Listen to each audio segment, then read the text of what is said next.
Welcome to Kinship Cafe. I'm your host, Jim Jones. So glad you could join us today. And we are going to be continuing our discussion in the Daodejing. And today we are on chapter 12. So I'll go ahead and share my screen so we can get started. You guys seeing that okay? Yep. All right.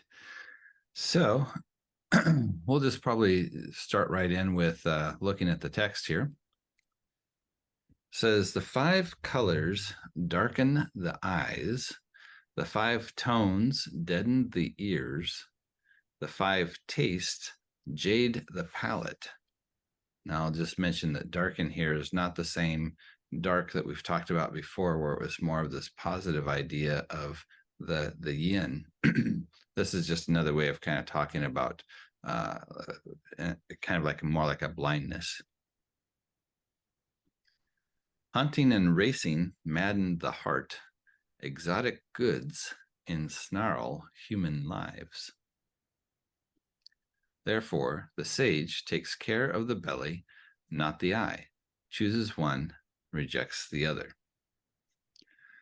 So before we kind of jump into some of the rest of this, I just maybe will pause and see if you guys had any initial reactions to what they're saying in this chapter. And I can back up to the earlier screens if you want. Maybe something along the lines of like too many choices or like too many options make you like not appreciate or like see the beauty, and like if you have like 5 things, you can't like focus on like the beauty or like the whatever of one. It reminds me of this study that this psychologist in Harvard did about how you think that like they did the study on like human happiness, that like having all these choices would make you like even happier because you have like, all this autonomy, but it like reaches a point where if you have too many choices, you just get like overwhelmed. And so they were like trying to find like where that like sweet spot is. Yeah. Maybe completely off, but just an idea. Yeah. No, that's good.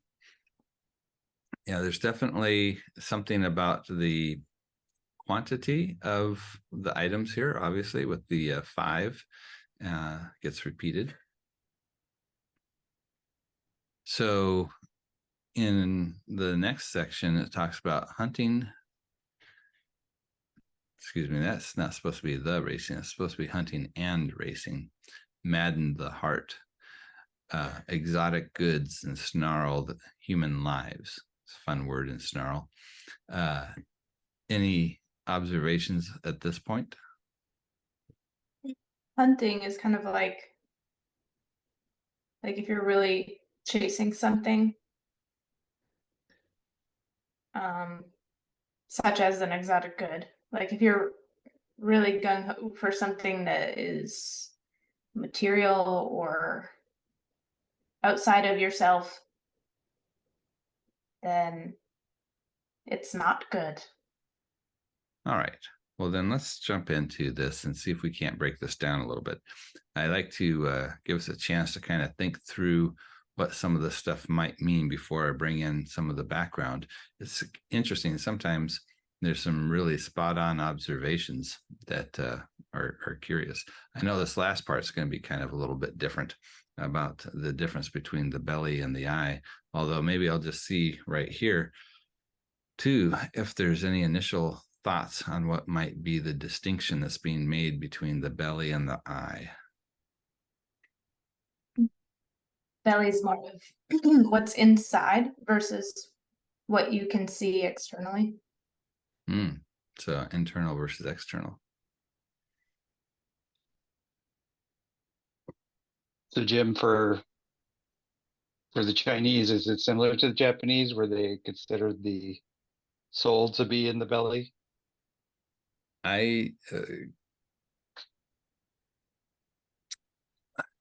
Well, we talked about within the Chinese context, they have kind of 5 different souls that they talk about, and they kind of incorporate different things that get into even the body itself. So I don't know that they have a location.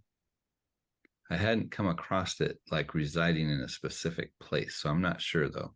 That could be something they share. But in Chinese, or excuse me, Japanese culture, there's an idea that the soul resides in the belly. Yeah, like right below your navel. Interesting. So when you do meditation and things, you like focus right there. I know that there's some stuff where they all talk about cultivating chi kind of in a similar location with some practices. But yeah, that's interesting. Well, let's get into a little bit of the background for this and see if we can make some kind of sense out of what's happening here. So the first thing that seems peculiar is there's 5 colors, 5 sounds, and 5 tastes. So where is that coming from? So there's this concept of the 5 elements, Wu-Xing, and these are water, fire, wood, metal, and earth. And for some reason, in addition to these 5 elements, they kind of ended up grouping tons of stuff in these same 5 categories. So one of the things is the colors. So water was considered blue, fire red, wood black. I couldn't quite do black on black, so it's gray here. Metal white, and earth yellow. One kind of side note, you may have heard at some points talking about the Yellow Emperor. This is one of the early emperors of China, and this is why he's referred to as yellow. And sometimes China itself is referred to as yellow. So there's that connection with the idea of earth. It's interesting that earth isn't green. Yeah, or wood. Yeah, like why isn't wood part of that living green stuff? In fact, green's not even on there. And it's interesting because when you look at different ways that they do colors for the 5 elements when they're not, I guess, and this would be something I'd like to see if this was consistent over time. But in terms of the research of what the 5 elements were at this time, this was the colors that were used. But definitely, if you just like Google the 5 Chinese elements, you'll see green in there a lot, and usually with wood. So it's kind of interesting. But you would expect there would probably at least be black and white, because those would be kind of some obvious ones. But it is interesting that green is conspicuously missing. Yeah. So, yeah. And then they also had 5 tones. So I am not somebody who knows how to sing, but there's la, sol, mi, re, and do. However, those are supposed to be vocalized. Those would be the 5 tones. And then there's also the 5 tastes. So we have salty associated with water. We could see that, especially if we're thinking about ocean water. Fire, bitter. Wood is sour. Metal is pungent. And earth is sweet. It's kind of interesting. So lots of other things that they merge into these categories, but these are the ones that are in reference to what we're talking about today.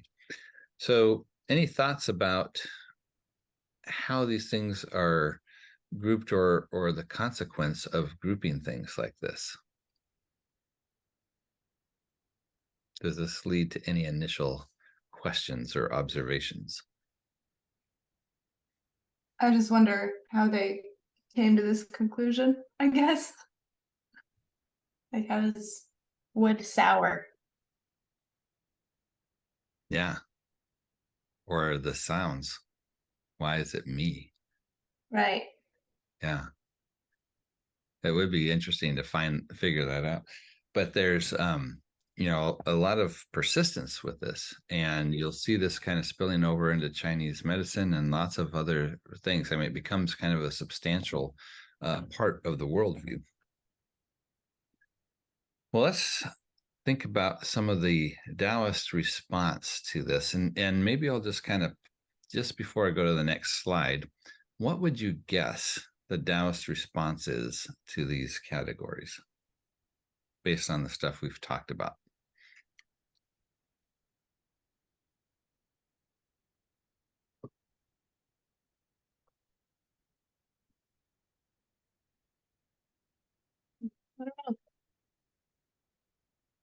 think about when we've talked about names. Why are Taoists suspicious of names? Those things are just things. And if you put a name to it, then it's not really, I don't know. I don't know how to explain it out of my head. That's okay. We'll break this down. I'm going to try and give you There some. were Sorry. 5 things in that passage we just read. He was saying, right, 5 things will dull you, basically. But I'm Yeah. imagining it's like this is the world of many things that he's talking about. Yeah, let's play with this a little bit. I'm trying to ask some of these questions to get you to kind of think about some of the stuff we talked about previously, but let's break this down. So if we think about 5 categories or names, in the past we've talked about names, and kind of the suspicion with that is that it's very difficult to think about something as individuated in their larger worldview of how they're looking at everything essentially being one thing. Where do you draw those boundaries? How do you get to things being separate? So they would say, yes, we need names and categories in terms of how we navigate our world, but they are not a part of the objective reality. They're something that we lay on top of it in order to organize it and sort it and make it useful in some kind of way. So these would definitely be then categories or names that are laid on top of something that's actually much broader than the underlying thing that they're referring to. So we could think about, in a modern sense, the difference between analog and digital. So we deal with digital a lot with our computers and so forth, and it reduces everything to essentially 2 categories, ones and zeros, on or off. Whereas with analog, you've got a broader spectrum. Let's say if we're talking about music and how it's recorded, an analog recording is going to be capturing all of the, let's say, tones that are happening between the different notes, whereas digital is going to be a little bit more kind of, it's going to flatten it out a bit so that there's only the key things that are represented and everything in between is kind of ignored. And we can get away with that because our ears don't pick up all those particular details, and it makes it a smaller file and all sorts of other kinds of things. But there's a difference, right? The analog sees the entire space between 1 and 0 as almost infinite. It can be infinitely divided into smaller and smaller pieces, whereas digital is just like there's 1 or there's 0. So the difference here is this idea of gradation, that there's actually a lot more going on in between the 1 and the 0 that we can think of in more of that analog space that we can't in terms of the digital, or we can't represent in terms of the digital. And so this is where we're going to see that idea of categories or naming of things and putting things into those categories is going to have an effect. And that effect is going to be one of limitation. So when we convert music to digital, there's actually data loss. The question is, does it matter? So here, what they're saying is that when we say that there is 5 colors, well, that becomes kind of interesting, because can't we think of more than 5 colors? How do we get to those other colors? And sometimes in our cultural way of defining things, we see things a bit differently.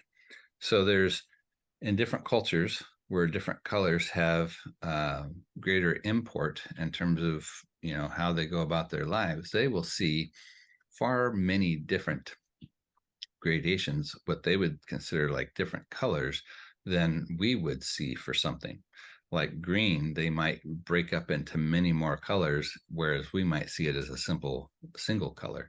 I don't know if this is true or not, but they talk about like with snow, that they have far more categories for this. If you're talking to an Eskimo than to somebody who's, an American, there's a whole lot more distinction that goes on in terms of the categories they use to talk about it. So when we create these ways of talking about things or labeling things, part of what happens is there's this limitation. We start to see it as, oh, that's this. And we might not even be able to recognize that variation, that gradation. And so there's a data loss that happens when we start to apply these cultural limitations or categories on how we look at things. And this is going to be true with all sorts of aspects. It's one of the key concerns that educators will sometimes have about how we educate people, because there's always choices being made that are going to enable people to see certain things and make it difficult for them to see other things simply by how we're educating them about the world. And so here, this would be, again, the critique that the Taoists would have about things like names or categories, is that they're preventing you from seeing reality. So if we remember that one of their core goals is how do we see clearly what is instead of what should be or what we think we would like to be, they're trying to remove all those kinds of filters from our eyes so we can see more directly what's actually there. So when we create these categories, whether it's, here's what the 5 colors are, here's what the 5 sounds are, here's what the 5 tastes are, then we end up starting to think in those categories and we miss out on other aspects. So there's definitely a cultural critique that's happening in terms of how they're looking at these 5. But then there's another aspect of it, which is overwhelm. So if we think about the 5 colors, where they would say, okay, there's not just 5 colors, but on the other hand, if we're talking about the 5 colors and you're going after all of them, then what happens is it becomes to a point where you can't distinguish between the colors. In a sense, you almost become blind to being able to see because you've got too many different things coming at you. And so they would see this as also an aspect of culture in terms of the types of things it's encouraging you to go after. And we'll see this a little bit more specifically in the next section where it's talking about hunting and racing and exotic goods. So if we think about the 5 colors, if we are chasing after all these different visual stimulus, eventually it becomes, in a sense, indistinguishable. We don't notice the nuance. The categories keep us seeing what we're supposed to see, and we don't see everything in between, or it just becomes kind of an overwhelmed situation. Same thing with the sounds, same things with the taste. So the critique here is that you become, in a sense, kind of blind, deaf, and tasteless, which is not good. Oops, didn't mean to go back so quick. Where am I? So before I go on to the next part here, any thoughts about what we're saying here with the 5 categories?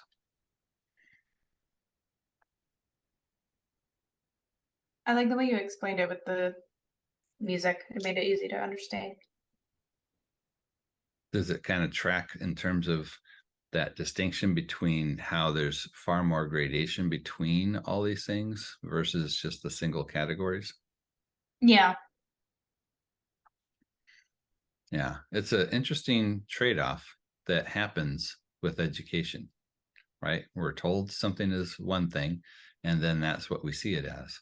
And we don't, it blocks off our ability to see it as other things, right? Or to notice different aspects of it. So there's like this dangerous game we play because we want to be educated. We want to know more about these things, but the more we learn about them, the more we put ourselves in a position where there could be a limitation that we're imposing on ourselves based on how that is being understood.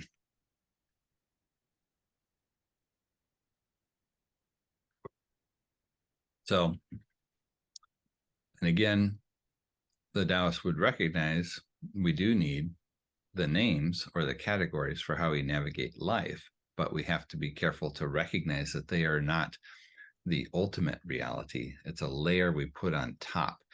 And if we get confused and think that the categories or the names are the things themselves, then we'll have a distorted view of reality. But if we recognize that they're just a veneer that's pasted on top in order to allow us to point out something or avoid something, so it's useful in that sense. But getting at that underlying reality will then keep us sensitive to things that go outside of the categories or outside of the names.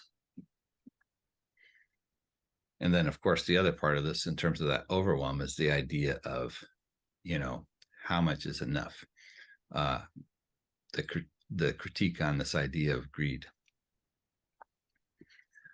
So then the next thing, where we get into the hunting and racing and the exotic goods, these are obviously luxury things, right? So people on horseback hunting for sport, this is not something that most people do. This is a game for the elite. Going after exotic goods is not something that your typical farmer does, right? This is something that's happening at the palace. And so there's definitely a critique that's being addressed also in that direction, but also I think we could think about the culture at large in terms of why are those things considered valuable? Why is that hunting and chasing something that you should be doing? And so here we get again kind of this culturally manufactured need that's happening, that is being brought into question, that's being suggested that, this is just gonna, make you mad chasing after these things. And the same thing with the exotic goods. It says it could ensnarl you. Other translations will talk about, causing you to essentially act immorally in order to achieve those exotic goods. You might, reduce yourself to lying and cheating and stealing to get them. And we certainly see that a lot in our current culture, how that happens frequently. So then the solution part, we get again back to this question of belly versus eye. And so one of the ways we might look at this, and Taylor was kind of bringing up an interesting part about the interior versus the exterior, and that definitely plays in here, is that with the belly, there's this idea that we get hunger. There's things that we feel like we need to eat, we need to drink. And there's things that we see, things that we find appealing or attractive or that we desire with our eyes. So the difference between these then is that hunger gets satiated. If I'm finding myself hungry and I eat a plate of food, even if it's maybe a little bit bigger than I need, I can only go so far. And then I am satiated. I can't go any further. I am done. And if I'm more attuned to my body, I can really notice ahead of time, ahead of overeating, that I am satiated, right? But even if I want to overeat, there's still a limit. I just can't go any further. And that, if we contrast it with the idea of desire of the eyes, that's never satisfied. There's no getting too much. It's like it doesn't seem to matter. You can look at stuff and desire stuff all day long and never get tired of looking at things that you like. It's kind of an interesting contrast between these two things. So when we're thinking about the belly, then it's this idea of balance and sufficiency, which in turns brings us to this idea of staying sensitive to nuance. So whereas we might be craving all these other things that we're kind of culturally encouraged to pursue, the 5 colors, the 5 tones, the 5 tastes, hunting and chasing, exotic goods, all these things have a tendency to make it so that you lose that sensitivity to nuance. Once you get something, you need more, you need more, you need more. It's never like satisfied.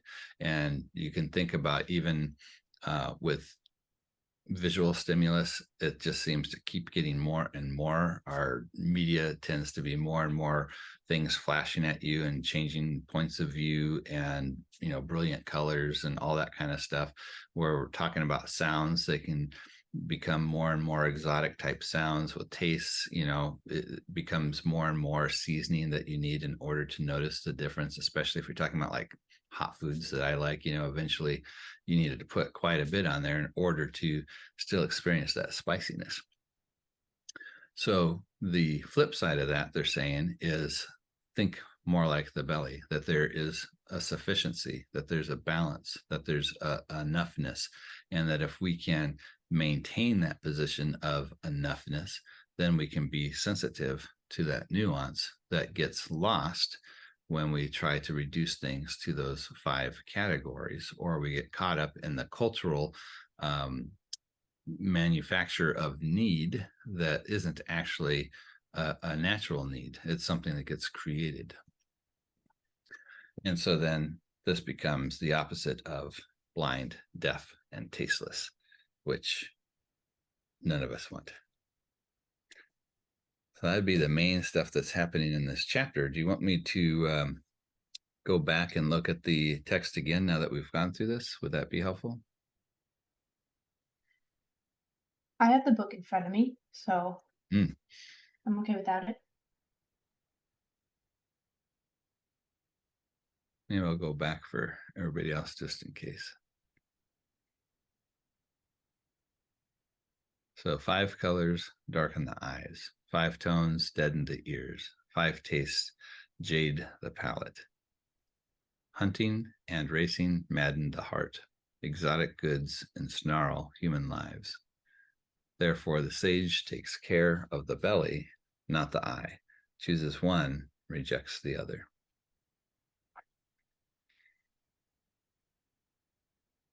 So what are your thoughts on this? We definitely have some time to explore this some more. I mean, it makes a lot more sense to me now that we talked about it. The first time we went through it, I didn't really understand what it was trying to say, but now I do. And I think it's like, especially with the education piece, it's like if we're told over and over again that something is one way, but we don't have the ability to kind of like ignore all that and see it as it is, I guess, without the labels, then it could change the way that we go about life, depending on the subject, I guess. Yeah. Have you come across any, let's say, cultural differences that you've noticed that there's different ways that people look at things that are surprising to you?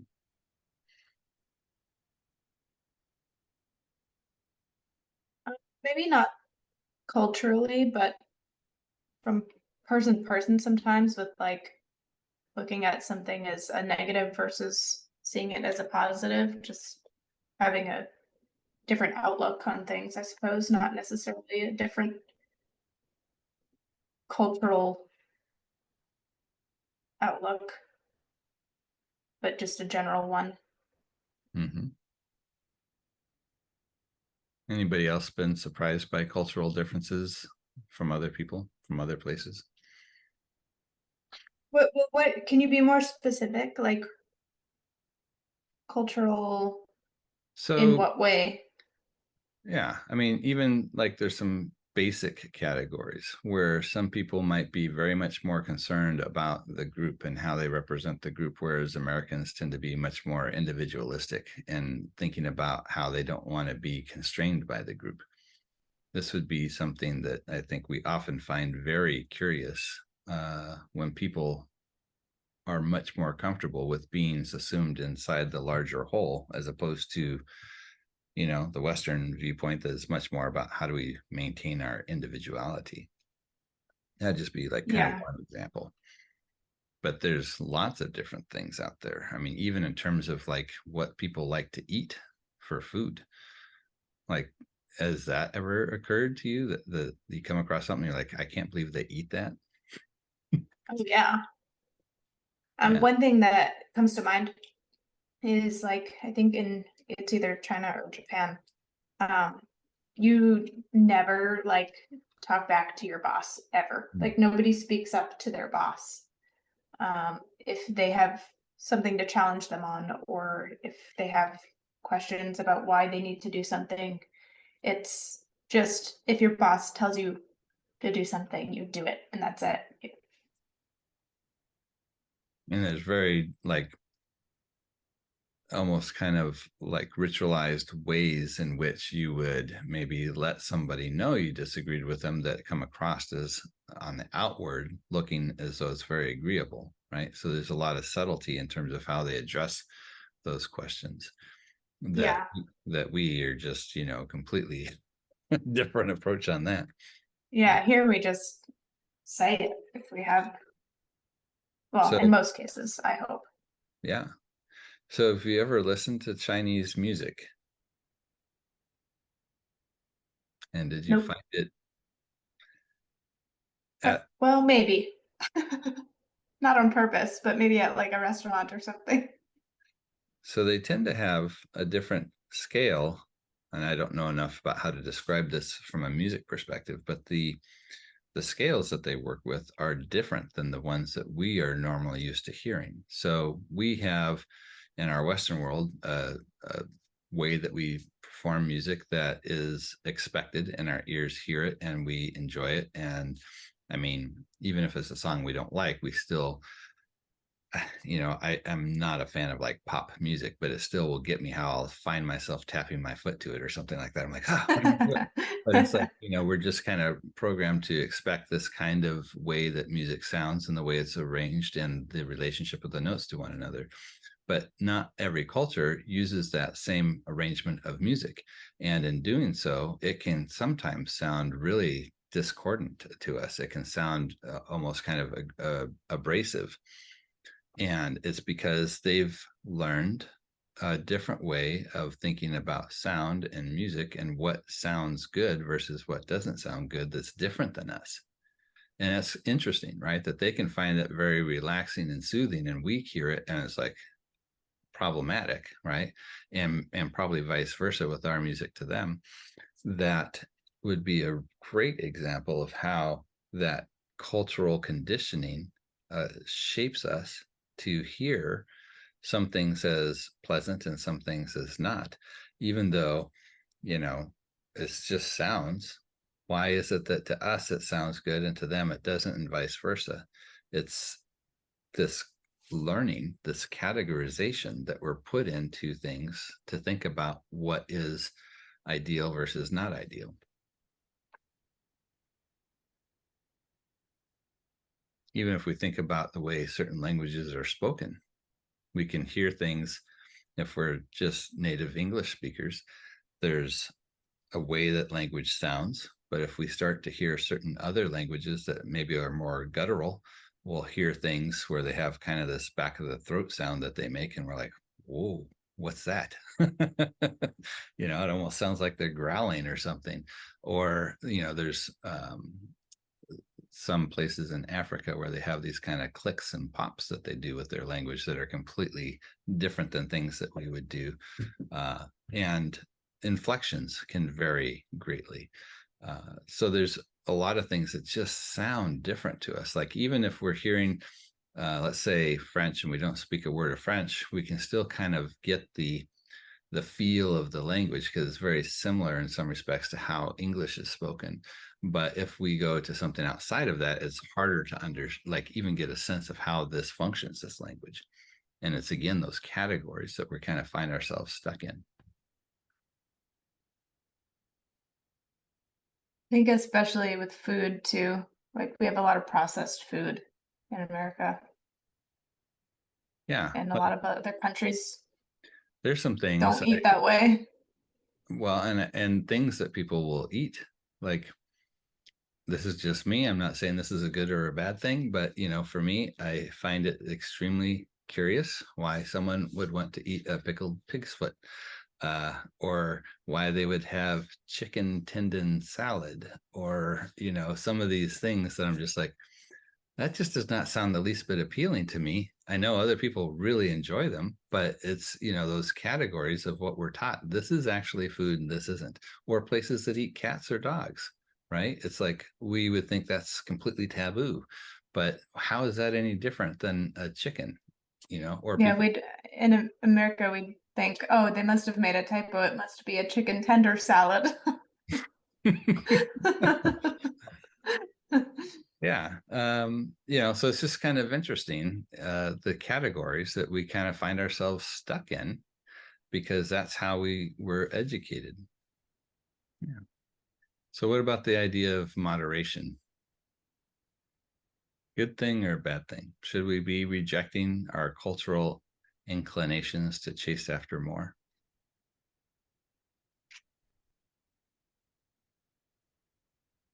I think moderation in moderation is pretty good. That's good, Dwayne. Otherwise, you don't get highs and lows that might, change your point of view. Mm. Yeah, I don't think completely rejecting them is good, but also just completely blindly accepting them wouldn't be good either. So I'm with Dwayne on the moderation and moderation. So maybe more of an informed pursuit. Yeah, and not so much a chase. Mm. Do you think our culture at large suffers from some of the same things that are being addressed in this passage? Yeah, I think a lot of people don't really think for themselves. They just take info as it is at face value and don't really dive into it too much. Yeah. Well, I find this a intriguing chapter. It brings up some stuff that's not maybe immediately obvious, but as you dive into it, it's to me it seems very applicable even in our current situation. Well, maybe we'll just wrap this one up a little bit early today, and that's fine. Well, I found this chapter to be a lot of fun. So glad we got to go through this together. And just want to say, if you're watching this and you'd like to join our discussion, you can register at www.kinship.cafe. And we would love to see you here. And with that, we'll see everybody next week. Bye, thanks, Jim.